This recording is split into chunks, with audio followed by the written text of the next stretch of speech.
This job market is one of the toughest ones we have seen. If you've been applying for jobs and have gotten no luck getting interviews or even callbacks, it's probably a good time for you to rethink the strategy that you've been utilizing for your job search, or create a job searching strategy if you've never even thought of creating one. Trust me, it is no longer enough to just have a standout resume, a good cover letter, or even a great LinkedIn to land that job that you really want. One, again, it's a tough job market out there. There's a great amount of candidates that have either been laid off for amazing companies, or there's just a lot of people out there who are competing for the same jobs that you want. Which is why I created this quick, easy to follow 3-step formula to help you create a job searching strategy that is going to help you be more successful in finally landing that job that you really want. This is not an average job searching strategy, so it's definitely going to make you feel a little bit uncomfortable and it's going to require some deep work. But once you really get that out of the way and get the nicks and crannies that really required for you to really understand what it is that you want, how to get there, and what are the actions that you're gonna need to take to get you to where you wanna go, I feel like it's gonna give you the clarity that you were looking for all along. It's just gonna make it so worth it. This is the 3-step formula that I've created to land me successfully. 6 times I've changed careers.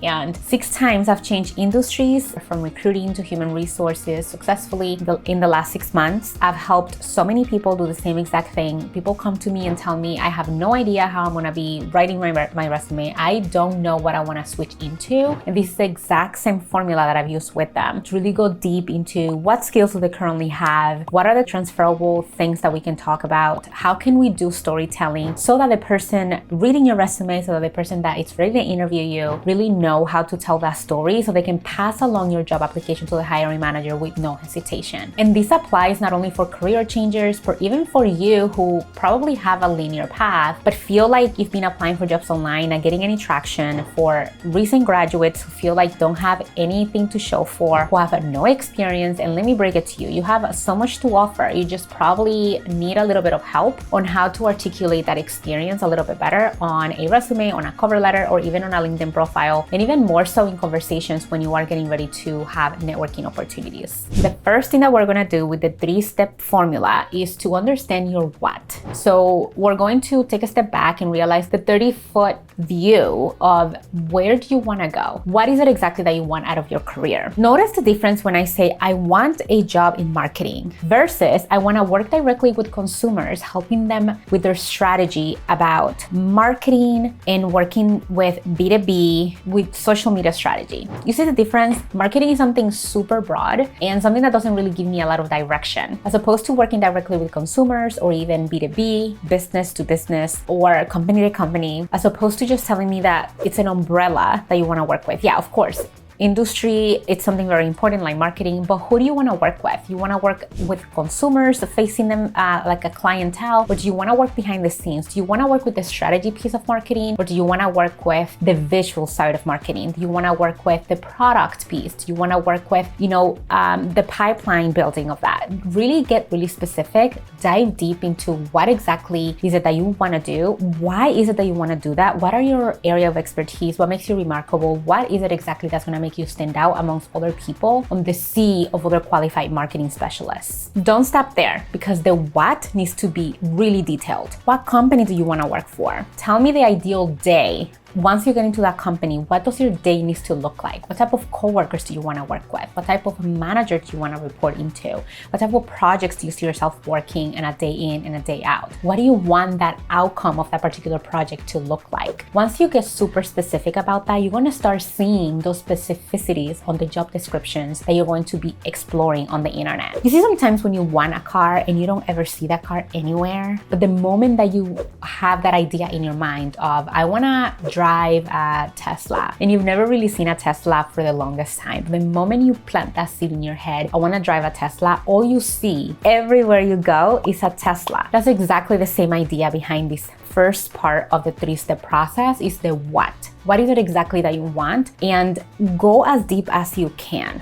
to the very minute of your schedule day to day of what is it exactly that you want your career to look like and who you want to work with. Specificity is going to really help you visualize your goal and how are you going to get there. Now, sometimes it's really hard to come up with this what and have it be as specific as possible as how I'm describing it. So things that can help you really get there is watching days in the life. And it's super easy to find this through other YouTube channels. Even people on TikTok do this a lot. And the way that you can do this is go to the search bars in these places and day in the life of a software engineer, day in the life of a marketing specialist, day in the life of a copywriter, day in the life of a content creator, day in the life of an HR specialist, day in the life of a recruiter. And even get more specific about that, like a recruiter in tech, a recruiter in marketing, a recruiter in tech sales, things like that, because it's going to really give you an insight into what is it exactly that they do. And most of the time, these people are very, very real about what are the things that they like about their job, what are the things that they really don't enjoy doing about their job. And then that can give you an idea of what are the things that you want to stay away from and what are the things that you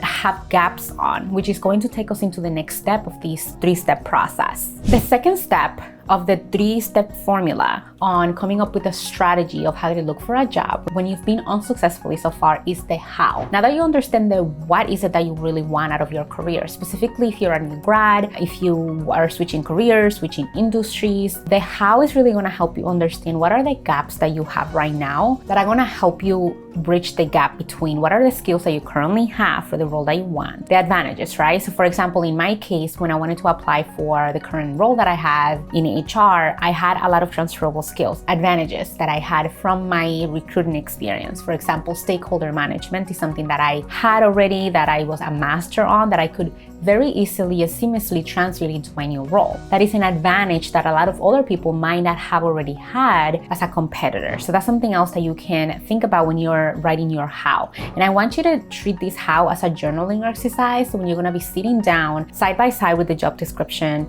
and a blank slate, a blank page, whether it's written or an actual Google Doc, you're going to be putting it on bullet points. What are the things that you currently possess that are required for the job that you really want to go for? This is a very important part of the process. The next part is going to be the hardest of the how, and those are the things that you currently do not have, the experience that you're missing or the areas of opportunities. And I love talking on positive edges as opposed to what are the things that you're missing. I like to say areas of opportunities or improvement. The way that I found this out about myself was to talk to a formal director, which was an amazing mentor that I had when I was working at another company. I called her up and said, here are the things that I want to do. Here's what I have so far. Here are the transferable skills that I think I can translate into this position. I think I have a few blind spots. Do you mind helping me go through this resume and this job description and help me highlight the things that you believe I might really need that are critical for this job I want to go into, that I need to really emphasize to concentrate in the next few months to really gain as a skill. Tell me why and tell me what you think are great ideas for me to submerge myself and to learn those skills, not only on the job, but potentially even go on informational interviews, maybe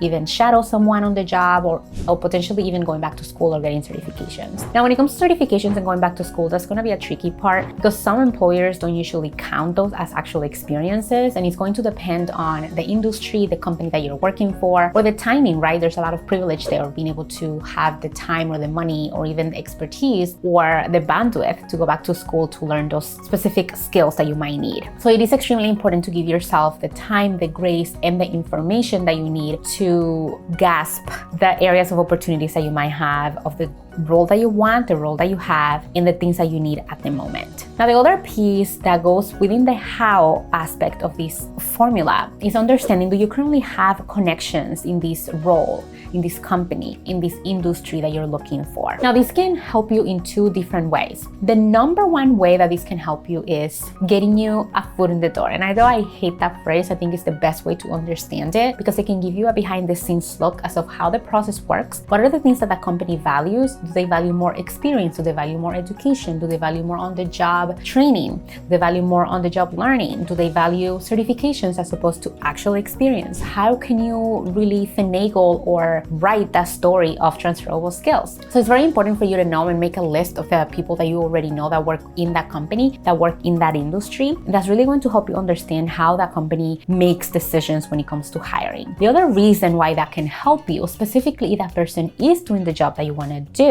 even better if that person has made a change from where you are today to where you want to be, gold. I mean, you have literally stricken the best love of your life. And I didn't have this opportunity, but I think a lot of people do. I think some people, not a lot, I think some people do strike this balance of finding someone in the industry or job that they do want to go for and that they happen to be in the past role that they were. So these are the best people to interview, to ask for a favor, to say, hey, I see that you were in marketing before and now you've transitioned successfully into a position in software engineering, a very technical role, or data science. Do you mind just telling me what were the steps that you took? How long did it take you? What were the important things that you think I should be doing right now to get me to where I want to go? Which is why I want you to really be clear on the things that you really want to do. Why do you want to do them? And how long is it going to take you? Because going back to point number one of what you want, having a 30-foot view of this understanding and reverse engineering that is really going to help you be realistic about timelines. My job searching alone when I was switching careers took me around 8 months, because really digging deep into what I wanted took a little bit of time. I'm not gonna lie. And making those connections also takes a little bit of time, because you don't wanna just come out of the woodworks when you haven't really talked to a person, when you haven't seen them in a while, and out of nowhere, just ask them, hey, can I have a favor? Hey, can you do me a favor? Hey, can you answer this question? And there's nothing wrong with that, but there's a level of awkwardness that comes with that. And you also need to be respectful of people's times and understand that sometimes it will be a numbers game where people might not respond to you. They don't have the time, they're not interested. And so it's best to give yourself a little bit of buffer time when it comes to going through these steps of asking for a favor when it comes to career stuff. We have step number 3, which is probably one of my favorite steps and the most important one that is actually gonna get you the results of landing the job that you really want. Before we do that, I wanted to introduce myself. My name is Vidiana. I have been in recruiting and HR for the last 9 years in different industries and companies, mid-size to large, in corporate America. Teaching you actionable steps to get hired faster, negotiate more, and get more comfortable in the corporate environment is my thing. I'm so excited that you're here. Today is my debut on YouTube, and I am so excited to be teaching you these steps. I certainly hope that you're enjoying it so far. Make sure to subscribe and hit the notification bell so that you don't miss any future videos. Now to step number 3, which is the most exciting and the most important, and that is to take action. What are the actions that you're going to take to get you to where you want to go? And I know that sounded a little bit repetitive, but again, I really wanted to be ingrained in your mind that it does not matter how much you know, what is the what that you want to achieve, and the people that are helping you to get there. You can take the horse to water, but you cannot make it drink. So it's very important for you to take those baby steps and to keep track of the actions that you're taking to actually land the job that you really want to land in the future in corporate America. So now let's go through those steps and to actionable things that you can do, which is what I did and helped others do as well to land those jobs after numerous attempts of unsuccessfully landing the job that they really wanted. The first thing is to start with the end in mind, which is reverse engineering, which is exactly what I told you in the beginning of the video, right? So for me, it was to land that role in HR. Now, it was not just a job in HR, it was an employee relations position where I was going to be a little bit more close with the business, fostering and helping the company create an environment that was safe for everybody to feel comfortable, to raise concerns, and to enforce quality policies within the company, right? That's very, very specific. I enjoyed and loved my time in recruiting, but it was very much forward and outside facing, where I was essentially talking to outside candidates and essentially also talking to internal stakeholders like hiring managers and other positions like the benefits department, finance, and things like that to negotiate salaries. But once I onboarded those people or hired those people, I would not really have a lot of much interaction with them. And so going into an internal position like an HR role, I was going to essentially be handling and interacting with these employees after they were hired or throughout their life cycle of being an employee at the company, which is essentially what I was looking for. So start with the end in mind. What is it exactly that you're looking for? What's important for you? What are the values that you want to emphasize on? Are you looking to get better with communications? Are you looking to provide a level of service to your stakeholders or clients of creating a product? Do you want to manage a project from point A through point Z?